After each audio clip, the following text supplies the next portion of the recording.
Hello everyone, इस video में हम रिसीट एंड पेमेंट रूल्स के पार्ट 3 का सेक्शन 2 करेंगे। हम पार्ट 3 पढ़ रहे हैं withdrawal from government account. Section 2 is regarding personal claims of government servant. इससे रिलेटेड इसमें रूल्स हैं। स्टार्ट करते हैं। जो ये रूल्स हम पढ़ने वाले हैं ये 3 डिपार्टमेंट्स को अप्लाई नहीं होते। कौन कौन से डिपार्टमेंट्स को? Department of defence, railways and post and telegraph. तो आपको याद रखना है कि 3 डिपार्टमेंट हैं, department of defence, railways, post and telegraph, जिन पे ये रूल्स अप्लाई नहीं होते। Next is monthly pay bill. Monthly pay bill पे साइन कब होते हैं?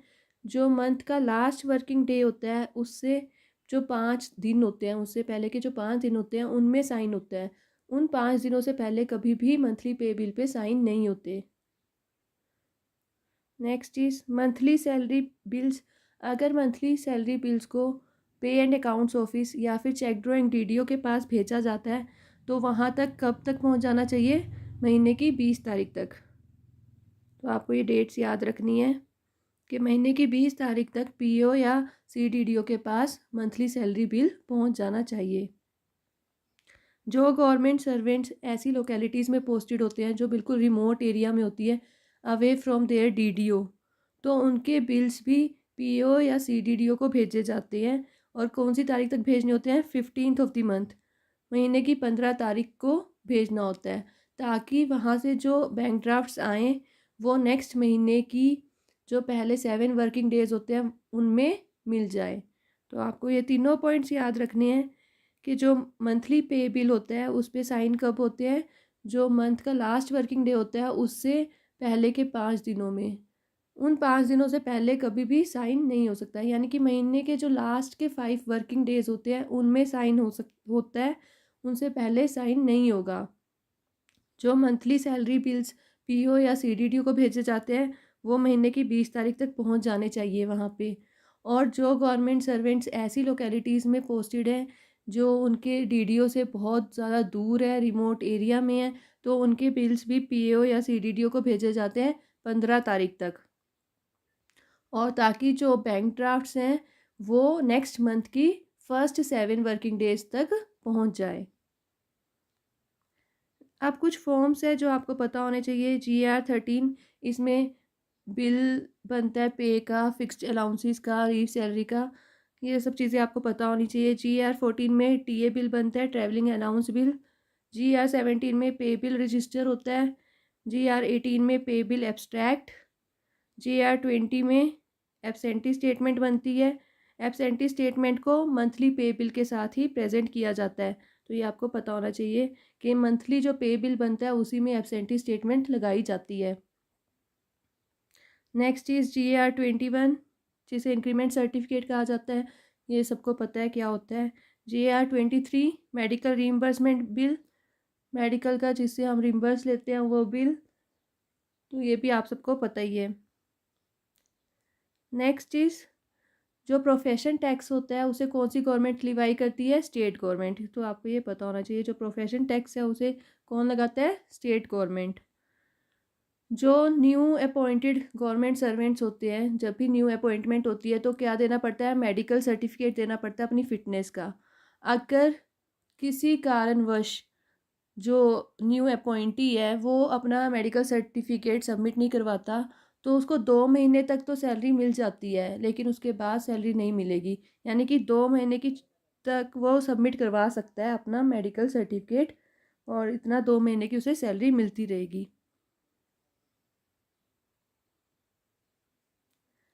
जो अगर किसी गवर्नमेंट सर्वेंट की डेथ हो जाती है तो फिर जिस दिन पे डेथ होती है उस दिन की उसे पूरी सैलरी मिलती है, चाहे उसकी मॉर्निंग में ही डेथ हो जाए लेकिन सैलरी उसे पूरे दिन की मिलेगी। तो आपको ये भी पता होना चाहिए।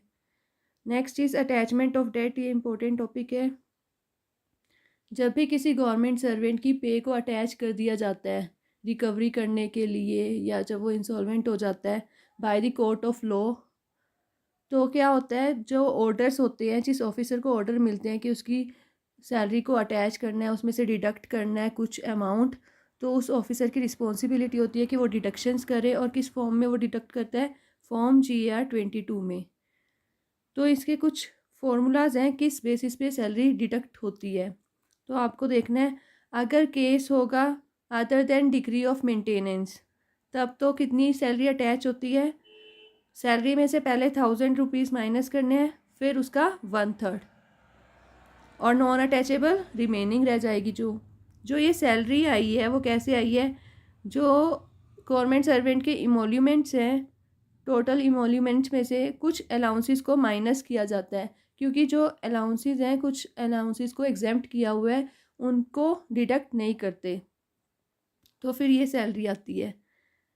अगर केस होगा डिग्री ऑफ मेंटेनेंस का, तो कितनी अटैच होगी सैलरी? 2/3 of salary. और नॉन अटैचेबल कितनी रह जाएगी? 1/3 ऑफ सैलरी। ये क्वेश्चन इस बार आया था, PC5 का भी ये पार्ट है, और ये PC8 में ही पूछा गया था, तो ये याद रखना, फॉर्मूलाज डायरेक्ट फॉर्मूला ही पूछा हुआ था। अब मैंने बोला था कि कुछ अलाउंसेस हैं जो एग्जाम्प्ट होते हैं अटैचमेंट से। कौन कौन से अलाउंसेस हैं ये आपको पता होना चाहिए। TA, HRA, DA, डियरनेस पे, convince allowance, compensatory allowance, foreign allowance, education allowance, subsistence grant या सब्सिस्टेंस अलाउंस, कुछ भी बोल दो। तो ये वाले अलाउंसेस एग्जेम्प्टेड होते हैं। पहले एमोल्यूमेंट्स में से ये अलाउंसेस माइनस किए जाते हैं, फिर जो नेट अमाउंट आती है उसके बेसिस पे सैलरी को अटैच किया जाता है। तो आपको ये फॉर्मूलाज याद रखने हैं। 2 केसेस हैं। अगर केस डिग्री ऑफ मेंटेनेंस का होगा तब कितनी अटैच होगी? 2/3 ऑफ सैलरी। नॉन अटैचेबल तो फिर निकल ही जाएगी, बाकी बची हुई 1/3। ऐसे ही other than degree of maintenance होंगे तो सैलरी कितनी अटैच होगी? 1/3 ऑफ सैलरी माइनस 1000, मतलब पहले 1000 माइनस करना है और फिर जो बचेगा उसका 1/3 लेना है। तो ये आपको सब पता होना चाहिए। ये GR22 फॉर्म भी याद रखना है। Next is GR25। इसमें रजिस्टर, ये एक टाइप का रजिस्टर बनता है जिसमें अनडिस्बर्स्ड पे एंड अलाउंसेस लिखे जाते हैं। जैसे कई बार होता है कि जो गवर्नमेंट सर्वेंट है वो अपनी पे या अलाउंसेस नहीं ले पाता, तो वो अनडिस्बर्स्ड रह जाते हैं, तो उनका एक रिकॉर्ड मेंटेन किया जाता है इस रजिस्टर में, रजिस्टर ऑफ अनडिस्बर्स्ड पे एंड अलाउंसेस। जो अनडिस्बर्स्ड पे एंड अलाउंसेस होते हैं उनको हेड ऑफ ऑफिस रिटेन कर सकता है, लेकिन कितने पीरियड तक? 3 मंथ्स तक वो रिटेन रख सकता है, उसके ज़्यादा वो अपने पास नहीं रख सकता। ये आपको पता होना चाहिए, इस बार भी क्वेश्चन आया हुआ था। जो अनडिस्बर्स्ड पे एंड अलाउंसेस हैं वो हेड ऑफ ऑफिस के पास कब तक रिटेन रह सकते हैं? 3 मंथ तक। 3 मंथ से ज़्यादा नहीं रह सकते। जब किसी गवर्नमेंट सर्वेंट की रिटायरमेंट होती है तो आपको पता है बहुत सारे रिटायरमेंट बेनिफिट्स मिलते हैं, तो उनमें से एक ग्रेजुइटी ऐसा रिटायरमेंट बेनिफिट है जिसे विथहोल्ड कर सकती है गवर्नमेंट, ताकि अगर गवर्नमेंट सर्वेंट से कोई रिकवरी करनी है, कोई उसके ड्यूज़ बाकी हैं वो लेने हैं, तो इसमें से वो रिकवर कर सकें। तो आपको ये ध्यान रखना है कि कौन सा रिटायरमेंट बेनिफिट है जो विथहोल्ड कर सकती है गवर्नमेंट? ग्रेजुइटी।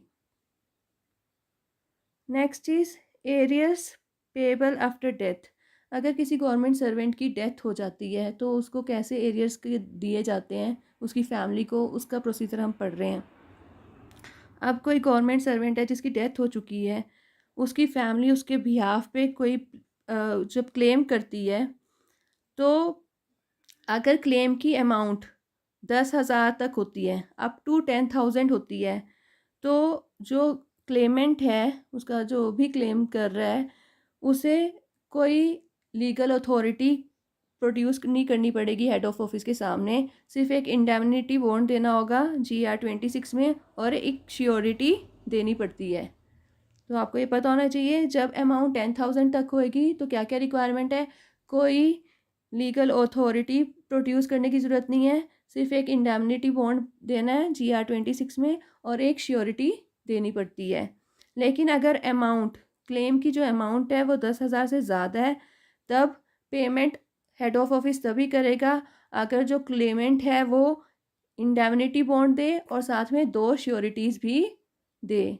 तो आपको ये ध्यान रखना है कि जब अमाउंट 10,000 से ज़्यादा है तब इंडेमनिटी बॉन्ड तो देना ही है, साथ में 2 श्योरिटीज़ नेसेसरी हैं। तो ये कंडीशंस आपको पता होनी चाहिए।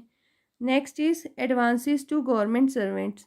जो गवर्नमेंट सर्वेंट्स हैं उनको गवर्नमेंट कैसे एडवांस देती है उसके बारे में पढ़ रहे हैं। ये टॉपिक RNP का नहीं है, ये कैम का है। इम्पोर्टेंट था इसलिए मैंने इसको इसी में इंक्लूड कर दिया, तो इसको मिस मत करना, इस बार भी क्वेश्चन आया हुआ था इसमें से। एडवांसेस टू गवर्नमेंट सर्वेंट के लिए एक फॉर्म होता है, ये इसमें किया जाता है कैंप 30 में। तो दो टाइप के एडवांसेस दिए जाते हैं, long term advance and short term advance. जो लॉन्ग टर्म एडवांसेस होते हैं वो इंटरेस्ट बियरिंग एडवांसेस होते हैं, जैसे हाउस बिल्डिंग एडवांस हो गया, मोटर कन्वेंस का जो अलाउंस है वो एक लॉन्ग टर्म एडवांस है। जो लॉन्ग टर्म एडवांसेस होते हैं उन्हें कौन अप्रूव करता है? पे एंड अकाउंट्स ऑफिस। तो आपको ये पता होना चाहिए कि कौन अप्रूव करेगा लॉन्ग टर्म एडवांस? पे एंड अकाउंट्स ऑफिस। और ये रिकवरेबल, हम रिकवरेबिलिटी से देखते हैं, अगर 60 इंस्टॉलमेंट्स में रिकवर हो जाता है तो वो होता है शॉर्ट टर्म एडवांस। लेकिन जो 60 इंस्टॉलमेंट्स में रिकवर नहीं हो पाता, लेस देन 60 इंस्टॉलमेंट्स में रिकवर नहीं हो पाता, तो वो क्या है? Long term advance. मतलब 16 इंस्टॉलमेंट से ज़्यादा टाइम लगता है रिकवर करने में, तो वो होता है लॉन्ग टर्म एडवांस। लेकिन शॉर्ट टर्म एडवांस रिकवरेबल होता है इन लेस देन 60 इंस्टॉलमेंट्स। बहुत इंपॉर्टेंट पॉइंट है, ये क्वेश्चन पूछा हुआ था। और शॉर्ट टर्म एडवांस के एग्जाम्पल कौन कौन से हैं? जैसे टीए का एडवांस मिलता है, जो एलटीसी एडवांस होता है, टूर एडवांस, ये सारे क्या हैं? शॉर्ट टर्म एडवांसेस होते हैं। और इसे अप्रूव कौन करता है? जो डीडीओ होता है या हेड ऑफ ऑफिस होता है वही अप्रूव कर देता है। इसके लिए पे एंड अकाउंट्स ऑफिस का अप्रूवल नहीं लेना होता। तो आपको ध्यान रखना है, दो टाइप के एडवांस है, long term and short term, sorry, long term and short term. जो लॉन्ग टर्म एडवांस है, जैसे एचबी हो गया, मोटर कन्वेंस, इनको अप्रूव कौन करता है? पीओ करता है। और ये रिकवरेबल नहीं होते 60 इंस्टॉलमेंट्स में। लेकिन शॉर्ट टर्म एडवांसेस जैसे एलटीसी एडवांस हो गया, टूर एडवांस हो गया, ये रिकवरेबल होते हैं लेस देन 60 इंस्टॉलमेंट्स में। और इसे अप्रूव कौन करता है? हेड ऑफ ऑफिस या डीडीओ। और जो एडवांसेस दिए जाते हैं वो किस मेजर हेड में डेबिट किए जाते हैं, ये भी आपको पता होना चाहिए। मेजर हेड आपको याद रखना है 7610, लोन्स टू गवर्नमेंट सर्वेंट्स। तो ये इंपॉर्टेंट है, हेड आपको याद होने चाहिए। ये list of major and minor head का पार्ट है, तो ये पीसीएड में क्वेश्चंस पूछे जाते हैं। तो ये सारे आपको कर लेने अच्छे से। ये सेक्शन यहीं पे ख़त्म होता है। कुछ अगर इसमें रह गया है तो आप इसको कवर कर लेना।